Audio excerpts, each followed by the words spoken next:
Good morning, কেমন আছো সবাই? আশা করি সবাই খুব খুব ভালো আছো, আমিও ভালো আছি। আজ বুধবার আর এখন বাজে বেলা 11:30। মানে আজকে প্রচণ্ড পরিমাণে দেরি হয়েছে, অনেক কাজকর্ম করেছি কিন্তু ব্লগটা শুরু করতে করতে অনেকটা দেরি হয়ে গেল, একদম হাত খালি পাইনি।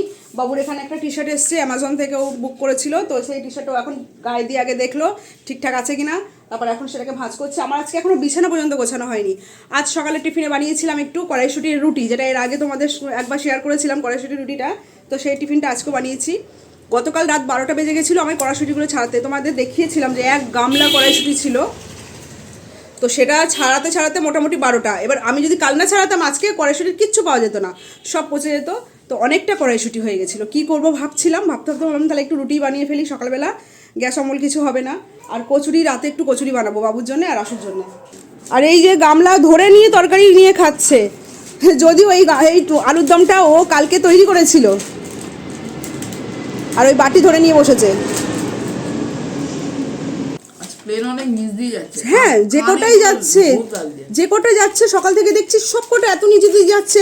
মানে আমার তো ঘরের ওই দরজা জানলার যে কাঠগুলো না সেগুলো নড়ছে। হ্যাঁ, আজকে খুব নিচু দিয়ে যাচ্ছে। তোমার আবার আজকে একটা পার্সেল আসবে তো ফ্লিপকার্ট থেকে? হ্যাঁ, আজকে একটা পার্সেল আসবে ফ্লিপকার্ট থেকে, আর একটা আছে, সেটা কবে আসে? প্রচুর অনলাইন শপিং করা হচ্ছে। দারুণ ভালো হয়েছে কিন্তু কালার, এই যে অরেঞ্জ কালারের যে জিনিসটা, এইটা একটু পুরনো পুরনো লাগছে, কেমন একটা যেন লাগছে। বাদ বাকি সবই ঠিক আছে। ও ঠিক আছে, পরে ছিঁড়ে ফেলবি।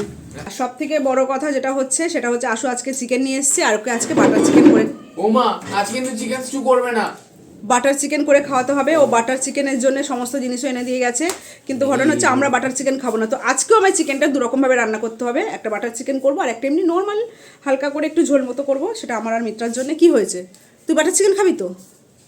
পছন্দ তাহলে তোর উপরে এ মা, যা, বাটার চিকেনে ফেস ক্রিম আনা হয়নি তো? তাহলে আমি আর নেই, আমি যাচ্ছি না, জাস্ট বললাম না দিলে। রান্না চাপিয়ে দিয়ে এসেছি, চিকেন ধোয়া হয়ে গেছে, চিকেনটা ধুতে অনেকক্ষণ সময় লেগে গেল। আর আজকে দেখো না, চিকেন আজকে আলু দিয়ে একটু করবো ভাবলাম, আলুটা দিয়েছি, দেওয়ার পরে হাত ধুয়ে আর নাড়তে গেছি, পুরো কড়া থেকে যতটা তেল, মানে আলুটা এরকমভাবে জাস্ট নেড়েছি একবার, আর পুরো তেলটা ছিটকে পুরো মুখে এগুলো সব ফোটা ফোটা ফোটা ফোটা ভর্তি হয়ে গেল। সঙ্গে সঙ্গে এইগুলো মনে হয় ফোসকাই পড়ে গেছে, এই জায়গাটা বেশি পড়েছে, এই দুটো সাইডে। মানে বিপদ, সত্যি কথা, আমার না বিপদই পা থেকে সরছে না, মানে পায়ে পায়ে বিপদ বলে আমার সেই অবস্থা। রান্নাও চাপিয়ে দিয়ে এসছি, এবার পেঁয়াজটা ভাজা করতে দিয়ে এসছি, আমার এগুলো এত জ্বালা করছে না কি বলবো। আর এই জ্বালা করার দূর না, আর একটুখানি টেনশন করলে না প্রচণ্ড মাথা যন্ত্রণা করে, মাথা ধরে যায়। বাবু স্নানও হয়ে গেছে, আমার এবার শরীরটা খারাপ খারাপ লাগছে। খালি ভাবছি রান্না করতে আসলেই না খালি পুড়ে যায়, যে কোনো খালি মানে সব দেখি হাতে পায়ে জায়গায় জায়গায় শুধু পোড়ার দাগ। আমার এইখানে দুই একটা জায়গা মানে এখনও কালো কালো পোড়ার দাগ রয়েছে, গালে পোড়ার দাগ রয়েছে। কী যে করবো নিজে বুঝতে পারি না, রান্না করতে গেলে কার যে এত পুড়ে যায় আমি জানি না। এই যে আলু ভাজা হয়ে গেছে, এই আলুটাই ভাজতে গিয়ে আর তেলটা ছিটকে মুখে আসলো। এখানে চিকেনও ধোয়া, আর এই যে পেঁয়াজটা ভাজছি সবে, তেজপাতা গোটা গরম মশলা দিয়ে আর পেঁয়াজটাকে দিয়ে ভাজছি। এটা লাল লাল হয়ে আসলে তারপরে মশলাটা দেবো। মশলা বাবু করে দিয়েছে, এখানে যে মশলা পেস্ট করা রয়েছে, যে আদা রসুন আর টমেটো একসঙ্গে পেস্ট করে দিয়েছে। আশু বলেছিল বাটার চিকেন খাবে, মিত্রা বলছে সাদা চিকেন খাবে, চিকেনের কালার যেন ওই শুকনো লঙ্কার গুঁড়ো হলুদ দিলে যে কালার আসবে, যেমন চিকেনের কালার ওরকম না হয় সাদা চিকেন। মানে আমার না লঙ্কার গুঁড়ো চলবে, না এখানে চলবে, হলুদ চলবে। এবার বাটার চিকেন করব, বাটার চিকেন করতে গেলে আলাদাভাবে মশলা ভেজে নিয়ে সেটাকে আবার পেস্ট করতে হবে। আমার আর ভাল লাগছে না এসব এত রকম জিনিস। আমি এই চিকেন একবারে কষে নেব, নিয়ে আর ওর জন্য সাদা চিকেন তুলে রাখবো, রেখে বাকিটা হলুদ আর শুকনো লঙ্কার গুঁড়ো দিয়ে কষে আর একটুখানি তরকারি নামিয়ে নেবো। বিরক্ত লাগে এই রকমভাবে, একরকম খাবে, ও একরকম খাবে, আর এদের যেন শেষ হয় না। মানে করে দিই বলে যা খুশি সবার সেরকমভাবেই হুকুম করে, এইরকম ভালো লাগে না আমার একদম। আমাকেও একদিনও কেউ জিজ্ঞাসা করে না যে তোমার কি ভালো লাগে, কীরকম খেতে ভালো লাগে, বা আজকে তুমি তোমার পছন্দের মতো রান্না করো, আমরা সবাই খাবো, তোমার যেটা ভালো লাগে সেটা কেউ করবে না। সবাই শুধু নিজে, আমি এরকম খাবো, আমি ওরকম খাবো, আমি ওরকম খাবো না। ভাবছি বাড়িতে চিকেনই তুলবো না, তাহলে আর ঝামেলা থাকবে না, যার যখন খাওয়ার ইচ্ছা হবে সে তখন কিনে খেয়ে নাও। এত রকমভাবে করতে গেলে চিকেন খাওয়াই বন্ধ করে দেবো, চিকেন ঘরে তোলাও বন্ধ করে দেবো। আমার আর ভালো লাগে না এই যে রান্নাঘরে বেলা দুপুর পর্যন্ত একটা রান্না নিয়ে 14 বার সেই খুন্তি নাড়ো আর ওই এতক্ষণ সময় কাটাও আমার আর ভালো লাগে না, রান্না যেন আর শেষ হয় না। এক সপ্তাহ আগে ফ্লিপকার্ট থেকে একটা ব্লুটুথ হেডফোন অর্ডার করা হয়েছিল, তো আমারটা খারাপ হয়ে গেছে, তো ওটা এখন মিত্রা সবে মাত্র পার্সেলটা দিয়ে গেছে, তো মিত্রা এখন আনবক্সিং করছে। তো এর আগে আমি মোটামুটি সোনি বোট এগুলোর হেডফোন ইউজ করেছি, ওগুলো মোটামুটি ভালো ছিল, তো রিসেন্টলি খারাপ হওয়াতে তো এই যে হেডফোনটা আজকে আনবক্সিং হচ্ছে, এই হেডফোনটা ফ্লিপকার্টে দেখে আমার ভীষণ ভালো লেগেছে। এর প্লে টাইম হচ্ছে 60 আওয়ার্স, তো হ্যাঁ, তো তার কারণে এটা আরও বিশেষ করে নেওয়া। তো এর দাম টামগুলো পরে বলছি। এর কালারটাও ভীষণ, অনেকগুলোই কালার ছিল, কিন্তু এর কালারটাও আমার ভীষণ ভালো লেগেছে।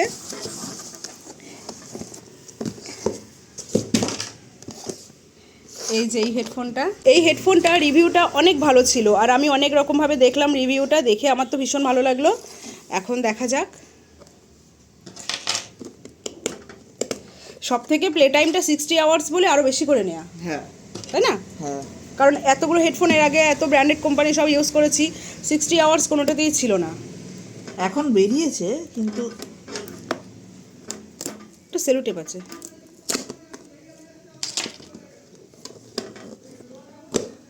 ওয়ান ইয়ার ওয়ারেন্টি আছে।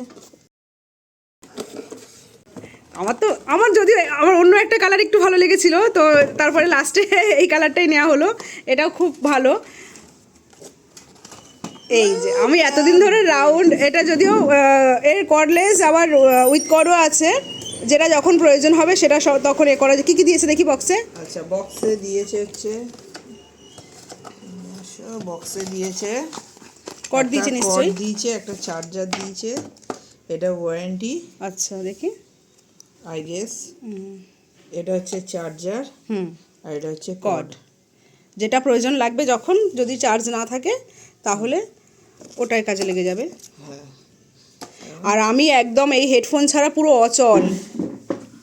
দেখি মাথায় দাও দেখি, আগেরটা তো খুব ঢিলে হতো, এটা তো এই আওয়াজ, এটা হেভি সুন্দর।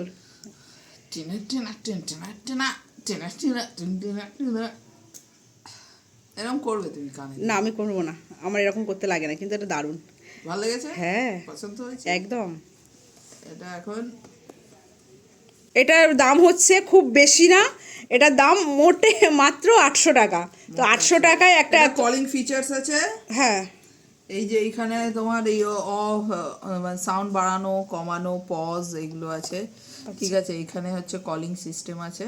আচ্ছা এখন দেখা যাক, কিন্তু বেশ ভালো, বেশ আরামদায়ক আপাতত যেটা বোঝা যাচ্ছে। আপাতত যেটা বোঝা যাচ্ছে। চলো তুলে ফেলো। এটা হচ্ছে জেব্রনিক্স কোম্পানির, তো এখানে লেখাই আছে ওয়্যারলেস হেডফোন থান্ডার। তো কর্ডও আছে, কর্ড ছাড়াও হবে। আমার দুটোই সুবিধা, আমি বাইরে গেলে অন্তত পক্ষে এটা তারটা আমার কোনো কাজে লাগবে না। ও আবার আরেকটা জিনিস, আবার কি? মেমোরি চিপও দেওয়া যাবে। এই বাবা হেভি জিনিস তো, মেমোরি চিপ দিয়েও করা যাবে, নানা রকম ফিচার্স আছে এটা। দেখি এখন দেখা যাক, আশা করি ভালো হবে। 1 বছর ওয়ারেন্টি বলেছে মশা। আবার আমরা এক্সটেন্ডেড ওয়ারেন্টিও নিয়েছি। হ্যাঁ 1 বছর, হ্যাঁ, টোটাল 2 বছর। 50 টাকা দিচ্ছিল এক্সটেন্ডেড ওয়ারেন্টি। এটা কিন্তু ভালো, 50 টাকা অতি কম। অতি কম। ঠিক আছে চলো, টাটা। সবার ভাত বাড়া হয়ে গেছে, এদের এখানে খাওয়া অর্ধেক শুরু হয়ে গেছে, আমি এখনও খাইনি, খেতে বসিনি। তো এই হচ্ছে বাবুর লাল লাল তরকারি, লাল মাংস, আর এখানে হচ্ছে মিত্রার সাদা কালার করতে বলেছিল, মানে হলুদ আর লঙ্কার গুঁড়ো ছাড়া, কিন্তু ও বলছে এটা নাকি হয়নি, সবুজ কালার হয়ে গেছে। হয়েছে? আমি কি করে বুঝবো এখন, মন রাখার জন্য বলছো কি এমনি বলছো? একদম রান্না করতে পারো না তুমি। সত্যি পারি না। এরপর তো আমি বলেছি তো যে এবার চিকেন এনে হয় ধুয়ে টেকে রেখে দেবো, যার যেমন ইচ্ছা হবে 2-4 পিস নেবে, নিয়ে রান্না করে খাবে, আর না হয় দোকান থেকে কিনে এনে খাবে, মানে রান্না করা খাবার রেস্টুরেন্ট থেকে নিয়ে এসে খাবে। আমি আর চিকেন কারোর জন্য করবো না, করলেও যেদিন হবে একরকম হবে, একরকমই হবে। তোমার যদি যেদিনকে তোমার পছন্দ একটা রান্না বলবে যে আমি চিকেনের এই খেতে চাই, ওইটাই সবাইকে খেতে হবে। যে যেদিনকে ও বলবে সেদিনকে ওই একরকমই হবে। আমি চিকেন 2 ভাগ 3 ভাগ রান্না করতে পারবো না। কটা বাজে, আমি এখনও খেতে বসিনি, তোমাদের তো আর্ধেক আর্ধেক করে খাওয়া হয়ে গেল। চলো খাওয়া দাওয়া করে নিই। ওইবেলা যে কড়াইশুঁটির রুটি বানিয়েছিলাম, তো এই পুরটায় রেখে দিয়েছি, এখন একটু কচুরি হবে কড়াইশুঁটির, আর আবার রুটিই হবে। তো এখন মোটামুটি বাজে 9টা, তো এখন আমি রান্নাঘরে চলে যাচ্ছি। আর এখানে এই কামরাঙাটা আজ কদিন ধরে খাবো খাবো করছি, মিত্রা নিয়ে এসছে, এত মিষ্টি এই কামরাঙা না, আমি মানে জানতামই না যে কামরাঙা এত মিষ্টি হয়, তো ওদের গাছের কামরাঙা না খেলে সত্যি জানা যেত না। তো চলো এটা নিয়ে আর চলে যাই। আটা ময়দা দু রকমই মেখে নিয়েছি, এদিকে গ্যাসও জ্বালিয়ে দিয়েছি, দিয়ে চাটু বসিয়ে নিয়েছি। আগে রুটি কটা করে নেব, তারপরে লুচিটা করব, মানে কচুরিটা করব। তো এই হচ্ছে ময়দা। ময়দা এই কারণেই আশু আর বাবু এরা হচ্ছে কচুরি খাবে। আর এখানে আটা মেখে রেখে দিয়েছি, আমি আর মিত্রা রুটি খাবো কড়াইশুটির। তো চলো আগে এগুলো লেচি করে পুরটা ভরে নিই তারপরে। এই যে এখানে কড়াইশুটির কচুরি হচ্ছে, রুটিটা হয়ে গেছে, হয়ে মিত্রার খাওয়া হয়ে গেছে। আর এখন এই গরম গরম কড়াইশুটির কচুরি, আর দেখো কীরকম ফুলছে কচুরিগুলো। আমি একটা জিনিস দেখেছি, কচুরি করলেই কচুরি ভীষণ ফোলে। এ পড়ে যাস না, এই দেখো।